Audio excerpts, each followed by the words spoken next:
Chapter 5. A night in Darna. Fame didn't stop until he reached the town of Darna. It was after midnight when he stopped the car outside the Garden Hotel. Fame always stayed at the Garden Hotel when he went to Darna. There was a light in the hotel entrance, but the door was shut. Fame rang the bell and waited. After a minute, the door was opened a little and an old man put his head round. It was the night porter at the Garden Hotel. He'd worked there for 4 years. "Hello, Mr. Fame," said the porter, smiling. "You're late." "Yes," said Fame. "I had a bad journey." "Oh, I'm sorry," said the porter. "But your room's ready." "Good," said Fame. "I'm tired." The porter took Fame's case and led Fame into the hotel. Fame's room was number 18 on the first floor. Fame had stayed there before. It was a nice room with a view over the lake, but tonight Fame wasn't interested in the view.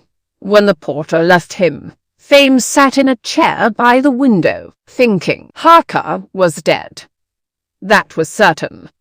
And Hark had been murdered. That was certain.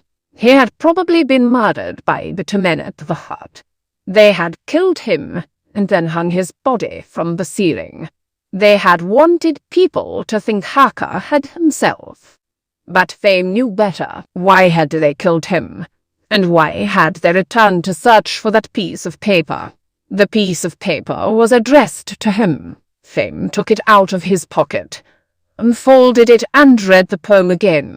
"Great men do not walk easier. Tall men strain under heavy loads. They bend beneath the weight, get tired beneath the load. They go in pain and hate. They wander down that road. But then against the wall they stand, and near on rock they rest their hand a meal." Harker.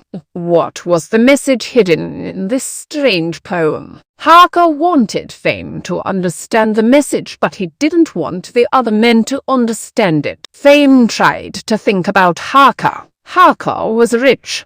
He was a smuggler. He was powerful, and he was Fame's boss. Harker had many enemies, probably had many secrets. Now Hare was dead, murdered.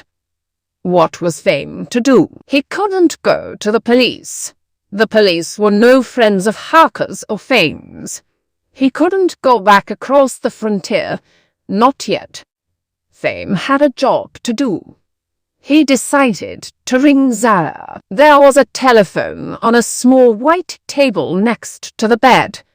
Fame rang Zara's number and waited. "Hello," said Zara. "Zara," said Fame. "Who's that?" said the voice. "It's me," said Fame. Fame, said the voice. "What are you ringing at this time for?" "Sigh, Zara," said Fame. "But I've got to see you very soon. Harker's dead." "Dead," said Zara. She sounded shocked. "Yes," said Fame. "Look, can you come over here first thing in the morning? I'm at the Garden Hotel. I'll meet you on the terrace at 8:30. "Okay," said Zara. "See you then." "Goodbye," said Fame, and he put the phone down. Fame undressed and got into bed. Next to the bed on the small white table was a radio. Fame turned on the radio to listen to the news. The golden head of the Ferry Chevronev, which was stolen from the Darna Municipal Museum yesterday evening, is still missing. The police under Inspector Francis Rowland are still looking for the head. Fame smiled. He hadn't heard about the stolen head, but he knew Inspector Rowland. Fame turned off the radio and was asleep within a few minutes.